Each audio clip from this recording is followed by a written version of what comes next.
Students fourth unit work पर energy का last topic अज आप करांगे कोलिजन्स। ਆਪਾਂ पढ़िया सी कि कोलिजन्स दो तरह ਦੀਆਂ ਹੁੰਦੀਆਂ ਹੈ, ਇਲਾਸਟਿਕ ਕੋਲਿਜਨਸ ਲਾਸਟ ਲੈਕਚਰ ਦੇ ਵਿੱਚ ਐਂਡ ਇਨਇਲਾਸਟਿਕ ਕੋਲਿਜਨਸ। ਮੈਂ ਤੁਹਾਨੂੰ ਦੱਸਿਆ ਸੀ ਕਿ ਦੋਨਾਂ ਦੇ ਵਿੱਚ ਫਰਕ ਕੀ ਹੁੰਦਾ ਹੈ। ਇਲਾਸਟਿਕ ਕੋਲਿਜਨਸ ਦੇ ਅੰਦਰ ਦੋ ਬੋਡੀਜ਼ ਦੀ ਕੋਲਿਜਨ ਤੋਂ ਬਾਅਦ total energy, kinetic energy, momentum, each and everything that is conserved. But in inelastic collision हर चीज़ कंजर्व रहती है, momentum, total energy, but kinetic energy is not conserved, so that is called inelastic collision. ਹੁਣ ਸਾਡੇ ਕੋਲ ਇੱਕ बहुत ही important article है जो अक्सर पेपर्स ਦੇ ਵਿੱਚ 5 मार्क्स का ਦਿੰਦੇ ਹੈ। सो क्वेश्चन है find the value of velocities या explain elastic collision in one dimension. Explain elastic collision in one dimension. So इस आर्टिकल ਆਪਾਂ करना की है कि दो बॉडीज़ ले लो, दोनों बॉडीज़ की कोलिजन होने तो बाद फाइनली वो स्कैटर कर गई, किन्नी स्पीड दे नाल स्कैटर कीतियां, final velocity you have to calculate in this article. So पहले आप लेट करांगे कि there is a body A having mass m1 और u1 स्पीड नाल जा रही है, दूसरी बॉडी b है जिहदा मास है m2 और u2 स्पीड नाल जा रही है। दोनों दी हो गई कोलिजन होने तो बाद दोनों बॉडीज़ m1 v1 स्पीड नाल चल पई और बी बॉडी v2 स्पीड नाल जाना शुरू हो गई। सो असी v1 and v2 the finally value कितनी होएगी that we have to calculate. सानू पता है इलास्टिक कोलिजन है, इच मोमेंटम, काइनेटिक एनर्जी सब कंजर्व्ड है। So according to conservation of linear momentum असी ये कंसैप्ट लगावांगे, initial momentum should be equal to final momentum. Initial momentum कितना सिस्टम का m1 u1 plus m2 u2 और final momentum कितना m1 v1 plus m2 v2। असी 1 वाली terms नू रीअरेंज करके एक साइड ते लै जाने और 2 वाली टर्म्स नू एक साइड पे। Then we get m2 v2 minus m2 u2 equal to m1 u1 minus m1 v1। ठीक है जी। हुण m2 एंड m1 दोनों साइड्स से कॉमन आ रहा है, this is v2 minus u2, इत्थे m1 कॉमन आ रहा है u1 minus v1। This is our first equation. हुण सैकेंड तुसीं लगाओगे according to conservation of kinetic energy या एनर्जी कंजरवेशन के accordingly initial energy should be equal to final energy. So kinetic energy initial है half m1 u1 square plus half m2 u2 square equal to half m1 v1 square plus half m2 v2 square. Half common आके सब कटिया जाएगा, m1 u1 square plus m2 u2 square equal to m1 v1 square plus m2 v2 square. Again 2 वाली terms एक side पे कर लो और 1 वाली टर्म्स एक साइड पे कर लो।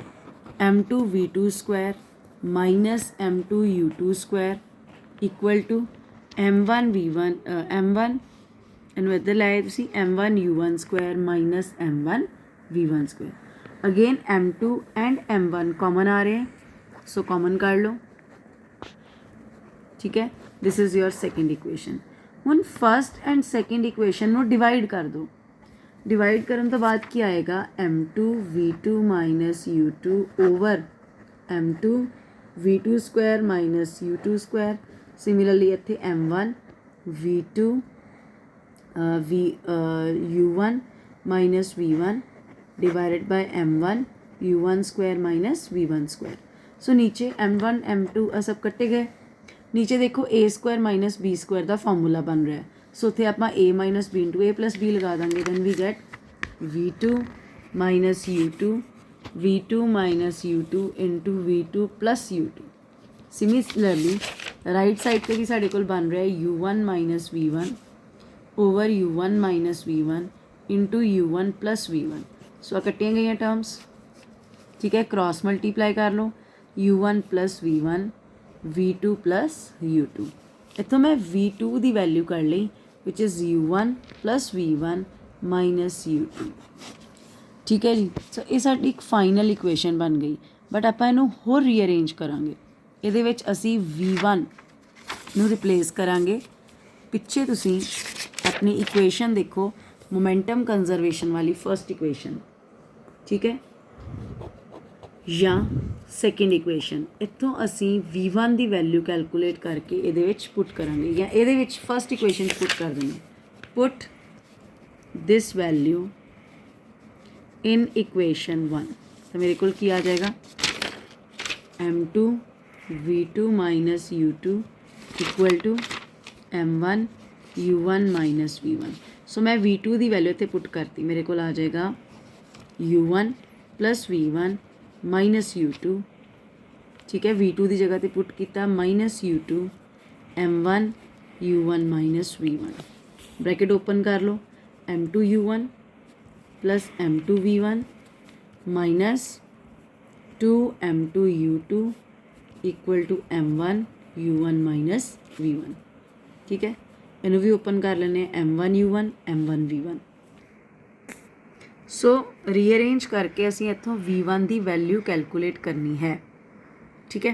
v1 की वैल्यू किस तरह कैलकुलेट करांगे, सारिਆਂ ਨੂੰ एक साइड ते ले आओ, v1 ਨੂੰ एक साइड ते ले आओ, m2 u2 इन्हों भी उधर ले लो, minus m1 u1 equal to minus m1 v1 minus m2 v1, ठीक है। सो इन्हों रीअरेंज कर लो, मेरे को आ जाएगा m2 u1 minus 2 m2 u2 minus m1 u1 equal to v1 common आ रहा है माइनस m2 माइनस m1। सो इस टर्म को नीचे ले जाओ, v1 की वैल्यू आ गई m2 u1 minus 2 m2 u2 minus m1 u1 over minus m2 minus m1, और इतों साढ़े कोल v1 की वैल्यू आ गई। Similarly we can find the value of v2, ठीक है। माइनस साइन ऊपर और नीचे कॉमन करके कट के भी तुसी आंसर लिख सकते हो। So this is whole about elastic collision in one dimension, जो 5 मार्क्स का पेपर दे विच आ सकता है। लास्ट क्वेश्चन तुसी इस चैप्टर का करना है, in elastic collision in one dimension, in elastic collision in one dimension. ਹੁਣ इन इलास्टिक कोलिजन ਦੇ ਵਿੱਚ ਕੀ ਹੈ, एनर्जी लॉस होएगा क्योंकि काइनेटिक एनर्जी कंजरवेशन ਇਹਦੇ 'ਚ ਹੁੰਦਾ ही नहीं। सपोज दिस इज़ बॉडी ए, ਇਹਦਾ मास है m1, स्पीड u1 ना जा रही है, बी बॉडी रेस्ट के उपर है, सो ਇਹਦੀ स्पीड 0 है, और ਇਹਦਾ मास है m2। दोनों की कोलिजन हो गई, कोलिजन होने तो बाद दोनों बॉडीज स्टिक कर गई, और स्टिक करके कॉमन स्पीड के नाल जाना शुरू हो गई m1 एंड m2, ठीक है जी।